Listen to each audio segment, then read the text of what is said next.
क्या आपको भी लगता है कि अगर आपने अपना क्रेडिट स्कोर यानी सिबिल स्कोर बार बार चेक किया तो वो जीरो हो जाएगा और आपको फ्यूचर में कभी लोन नहीं मिलेगा। मेरा एक दोस्त है रोहित, वो भी इसी डर से अपना क्रेडिट स्कोर कभी चेक नहीं करता था। पर सच पता है क्या है, आज के टाइम पे आपके बैंक में बैलेंस हो या ना हो, लेकिन आपका क्रेडिट स्कोर 750 से ऊपर ही होना चाहिए। क्योंकि अगर आपको कल को एक फोन, बाइक या कार या अपने सपनों का घर भी ईएमआई पे लेना हो तो बैंक सबसे पहले आपका फाइनेंशियल कैरेक्टर यानी कि आपका क्रेडिट स्कोर चेक करेगा। और प्रॉब्लम पता है क्या है, 90% लोगों को पता ही नहीं है कि क्रेडिट स्कोर एक्चुअली होता क्या है और कैसे काम करता है, जिसके चक्कर में उनके लोन बार बार रिजेक्ट होते रहते हैं और अगर उनको कभी पैसे की जरूरत भी पड़े तो उनको कहीं से लोन नहीं मिलता। लेकिन चिंता मत करो, इस वीडियो के बाद आप क्रेडिट स्कोर के महारथी बन जाओगे। फिर चाहे आप स्टार्ट कर रहे हो या आपने आज तक एक भी रुपए का लोन ना लिया हो या आपने अपना क्रेडिट स्कोर ऑलरेडी खराब कर लिया हो, आज की वीडियो में आप अपने स्कोर को कैसे 0 से लेके 800 या उसके ऊपर भी जा सकते हो,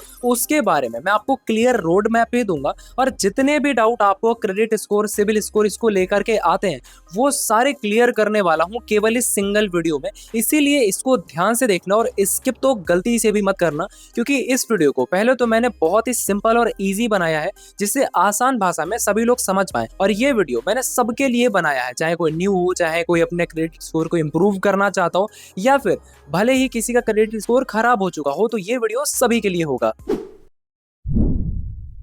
सिंपल भाषा में समझें तो ये जो क्रेडिट स्कोर है ये 300 से लेके 900 के बीच का केवल एक नंबर होता है जो हमें सिबिल, एक्सपीरियंस जैसी अलग अलग कंपनीज ये नंबर देती हैं। अब आपके मन में ये डाउट आ सकता है कि यार इन कंपनीज की ना किसी से दुश्मनी है ना किसी से दोस्ती है, तो ये जो कंपनीज हैं ये जो हमें स्कोर दे रही हैं ये किस बेसिस पे दे रही है, मतलब ये जो टोटल सिबिल का सिस्टम है ये काम कैसे करता है। देखो, जब भी आप कोई लोन लेते हो, कोई चीज ईएमआई पे लेते हो या क्रेडिट कार्ड लेते हो, जब भी आप उनकी ईएमआई को पे करते हो, बिल पे करते हो, तो जो हमारा क्रेडिट ब्यूरो है जैसे कि सिबिल, एक्सपीरियन, इन लोगों के पास ये पूरा डेटा होता है कि हमने कब, कितना और किस पर्पस के लिए लोन लिया है, कितने हमारे पास क्रेडिट कार्ड हैं, कितनी ईएमआई हमने टाइम पे करी है।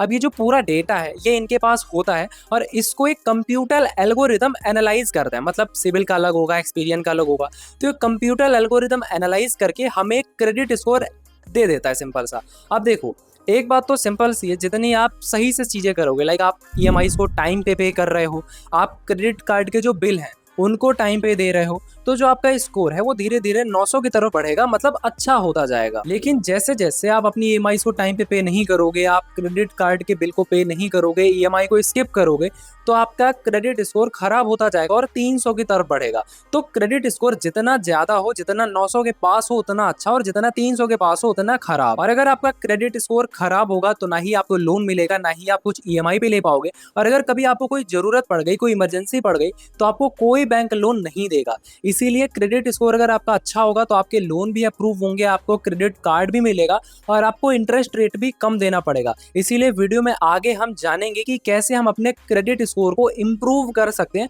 और कौन सी ऐसी गलतियां जो मोस्टली सभी करने हैं लेकिन आपको नहीं करनी है।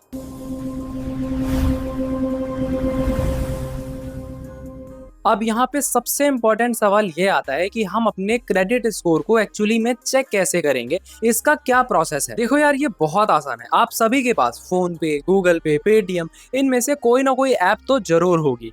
आपको क्या करना है, आपको सिर्फ इन ऐप्स पे जाना है और इनमें आपको क्रेडिट स्कोर का ऑप्शन ढूंढना है। पेटीएम में सर्च कर सकते हो, फोन पे में यहाँ पे मिल जाएगा और गूगल पे में यहाँ पे मिल जाएगा, स्क्रीन पे आपको दिख रहा है।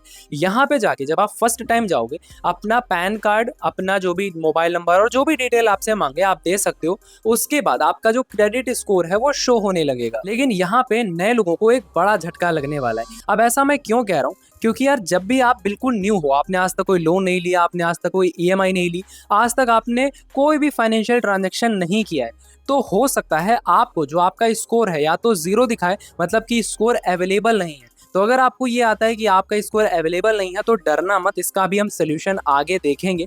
लेकिन अगर आपने कोई ना कोई ट्रांजैक्शन किया है तो आपको स्कोर दिख जाएगा। लेकिन अगर स्कोर नहीं दिखता है, नो स्कोर अवेलेबल दिखता है, तो डरना नहीं, बिल्कुल कॉमन है, बिल्कुल नॉर्मल है, और इसको कैसे सॉल्व करना है वो भी अभी हम आगे देखेंगे।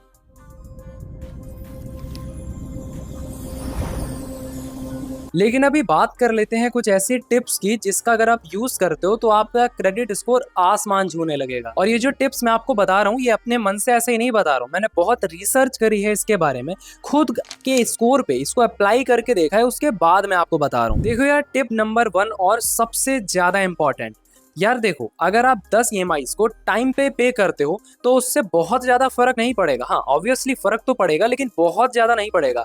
लेकिन अगर आपने एक भी ईएमआई को गलती से भी स्किप कर दिया, टाइम पे नहीं किया, उसको ओवर ड्यू छोड़ दिया, तो आपका जो स्कोर है वो ड्रास्टिकली निगेटिवली इम्पैक्ट हो सकता है। इसीलिए सबसे इंपॉर्टेंट ये है कि सारी ईएमआई को टाइम पे करो, लेकिन जितना आपने एक साल में बना के रखा है ना, एक ईएमआई आप अगर लेट में पे करते हो, टाइम पे नहीं करते हो, तो सब बेकार हो जाएगा। इसीलिए रूल है, गोल्डन रूल मान लो, कोई भी ईएमआई, कोई भी क्रेडिट कार्ड का बिल आपको ड्यू डेट से पहले पहले पे कर ही देना है। टिप नंबर 2 जो कि बहुत इंपॉर्टेंट है, बिगिनर्स को और कई लोगों को तो इसके बारे में पता ही नहीं होता कि यार आपको डेस्परेशन नहीं दिखानी है। मान लिया आप किसी लोन के लिए अप्लाई कर रहे हो, लोन रिजेक्ट हो गया, फिर किसी दूसरी बैंक में चले गए, फिर किसी दूसरी साइट पे ऐप पे अप्लाई कर दिया। नहीं, जब भी आप कोई चीज यानी कि किसी ऐप पे, किसी वेबसाइट पे, किसी बैंक में लोन के लिए, ईएमआई के लिए, क्रेडिट कार्ड के लिए अप्लाई करते हो, तो जो बैंक है वो आपके क्रेडिट स्कोर पे हार्ड इंक्वायरी डालती है। अब जब भी आपके क्रेडिट स्कोर पे बहुत सारी हार्ड इंक्वायरी एक साथ आएगी कि 3 4 5 इंक्वायरी एक साथ आ गई,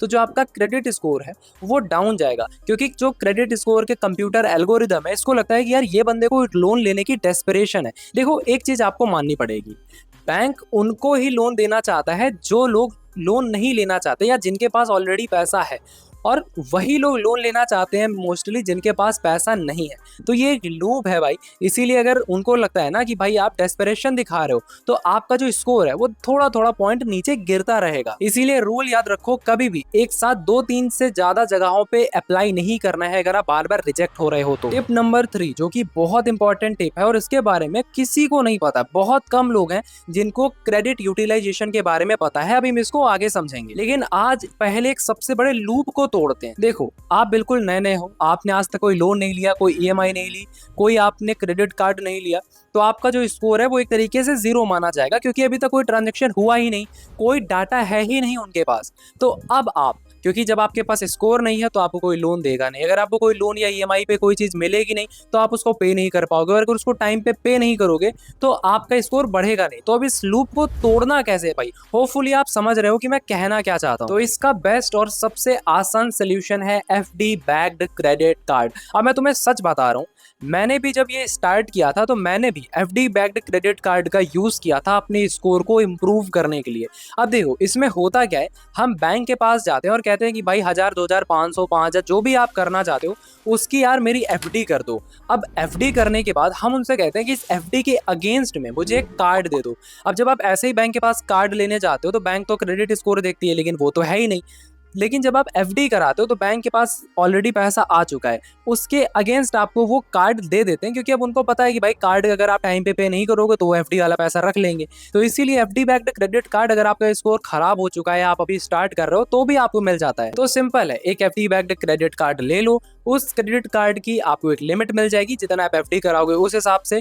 उसके बाद उस कार्ड को रिस्पॉन्सिबली यूज करो, जब भी आपकी ड्यू डेट आने वाली हो उससे पहले उसका पेमेंट कर दो, एंड उसके बाद धीरे धीरे आपका स्कोर ऑटोमेटिकली इंप्रूव होना स्टार्ट हो जाएगा, क्योंकि आप टाइम पे कर रहे हो। लेकिन याद है, मैंने अभी बोला था 99% लोग एक ये गलती करते हैं क्रेडिट यूटिलाइजेशन में। अब क्रेडिट यूटिलाइजेशन है क्या?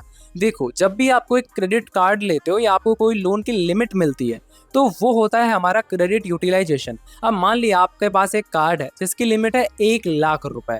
अब आप क्या करते हो, आपने पूरा 1,00,000 खर्च कर दिया, ड्यू डेट मान लिया आपकी 15 तारीख को है, 15 तारीख से पहले पहले ही आपने उस कार्ड का पूरा पेमेंट कर दिया, मतलब ईएमआई भी टाइम पे करी, लेकिन इसके बावजूद आपका स्कोर बढ़ने की जगह घट सकता है। अब ऐसा क्यों? ये होता है क्रेडिट यूटिलाइजेशन की वजह से। क्योंकि देखो यार, जब भी आप अपनी क्रेडिट लिमिट को 20 से 30%, 40%, 50% या मैक्सिमम 60-70% उससे ज़्यादा यूज़ करने लगते हो, तो एल्गोरिदम को कुछ ट्रिक करता है जिसकी वजह से हमारा स्कोर डाउन जाता है, क्योंकि एल्गोरिदम को लगता है इस बंदे के अंदर क्रेडिट हंगर है। इसीलिए क्रेडिट यूटिलाइजेशन को अगर आप 20-30% रखोगे तो ये आइडियल होता है, आइडियल रेंज है ये। आपका क्रेडिट स्कोर इससे इंप्रूव होगा। अगर आप क्रेडिट यूटिलाइजेशन को ज्यादा रखते हो तो भाई स्कोर निगेटिवली इंपैक्ट हो सकता है। तो इसीलिए आपके क्रेडिट स्कोर की लिमिट कितनी भी हो उसका 20 से 30% ही यूज करो और उसको टाइम पे करो, ये सबसे इंपॉर्टेंट टिप है। तो भाई समरी बिल्कुल साफ है, अगर आपका क्रेडिट स्कोर खराब हो चुका है, अगर आप बिल्कुल न्यू हो, आप स्टार्ट कर रहे हो, तो भाई एक FD बैक्ड क्रेडिट कार्ड ले लो।